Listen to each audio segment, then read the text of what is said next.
O que anjos rebeldes, o dilúvio de Noé e uma guerra de ideias na igreja primitiva têm em comum? Parece uma pergunta estranha, né? Mas a resposta está escondida em duas cartas bem curtinhas, mas teologicamente potentíssimas do Novo Testamento. Vamos mergulhar fundo para desvendar esse mistério. Olha só como o apóstolo Pedro já chega com os dois pés na porta. Ele começa a carta dele com essa imagem super forte. Ele liga diretamente o julgamento de anjos caídos ao dilúvio que cobriu o mundo. E vamos combinar, não é uma conexão que a gente costuma ouvir por aí. Mas é justamente essa conexão que é a chave para entender tudo o que ele quer dizer. E aí, claro, fica a grande pergunta. Mas que anjos são esses exatamente? E por que essa ligação tão específica com o dilúvio? Essa conexão não foi por acaso, não. É uma teologia muito bem pensada.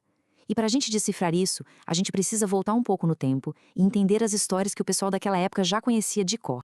Primeira parte: anjos, correntes e o dilúvio.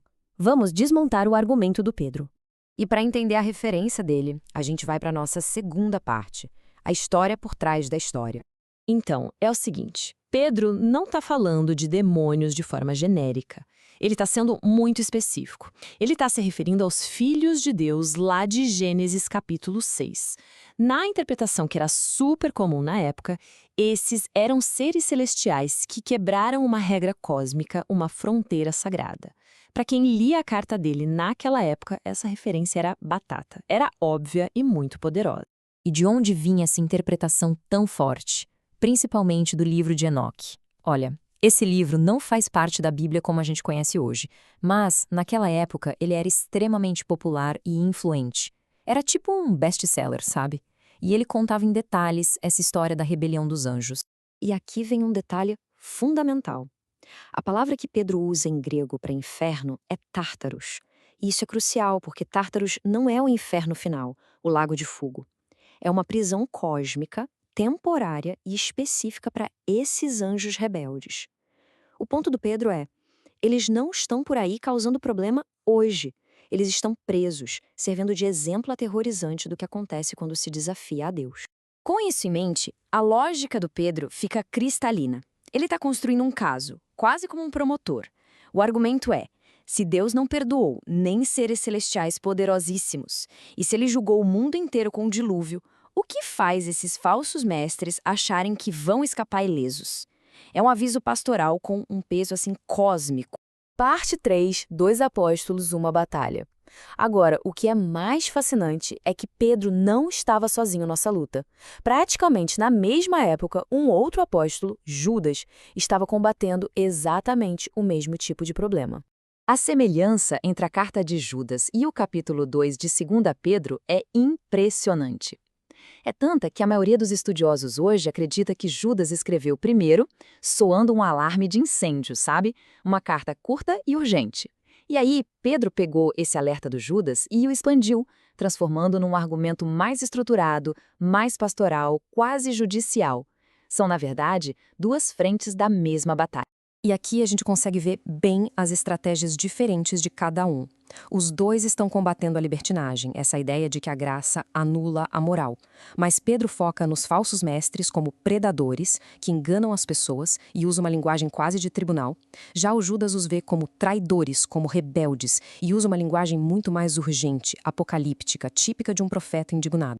Resumindo de um jeito bem simples, Judas quer chocar, para que a igreja acorde e haja imediatamente. Pedro quer convencer, construindo um caso lógico e pastoral. São duas táticas diferentes, mas o recado central é idêntico. A rebelião contra a autoridade e a santidade de Deus sempre, sempre termina em juízo. Quarta parte. O inimigo interno de Roma. Mas por que essa urgência toda? De onde vinha tanta pressa e preocupação? Para entender isso, a gente precisa entrar no mundo perigoso em que Pedro estava vivendo. O cenário é bem pesado. A gente está em Roma, logo depois do famoso incêndio de 64 d.C. O imperador Nero bota a culpa nos cristãos e aí começa uma perseguição brutal. É nesse clima de medo que um Pedro, já idoso, escreve essa carta. Ele sabe que o tempo dele está acabando. Essa carta é basicamente o seu testamento final. E na cabeça de Pedro, a maior ameaça não eram as espadas de Nero do lado de fora. Era a podridão das ideias que estava crescendo do lado de dentro. Era um ensinamento que transformava a graça numa desculpa para pecar, que desprezava o corpo e, no fim do dia, negava que Cristo era de fato o Senhor sobre a vida real cotidiana. Quinta parte, padrões que se repetem. Bom, a pergunta que fica é, essa ameaça toda ficou lá no passado? As fontes que a gente analisou argumentam que não. Na verdade, elas identificam certos padrões de engano que continuam aparecendo, de formas diferentes, ao longo da história da Igreja, inclusive hoje. O primeiro padrão identificado é o que as fontes chamam de graça sem senhorio. É aquela ideia de que Jesus pode ser o seu Salvador, mas não precisa ser o seu Senhor. Pedro chamou isso de negar o soberano Senhor. As fontes que estudamos apontam figuras como Joseph Prince e Carl Lenz como exemplos modernos desse tipo de teologia. O segundo padrão é um tipo de desprezo pela autoridade e pela prestação de contas. Judas falou de gente que rejeita governo. As fontes identificam esse padrão em líderes que tratam qualquer crítica ou correção como um ataque ou religiosidade, citando Todd Bentley e Benny Hinn como exemplos dessa mentalidade. E o terceiro padrão é uma espiritualidade focada no espetáculo. Pedro falou de gente que prometem liberdade, mas eles mesmos são escravos.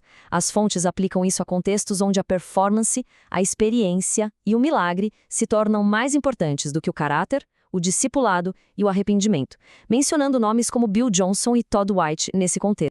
Nossa sexta e última parte, o alerta final dos apóstolos.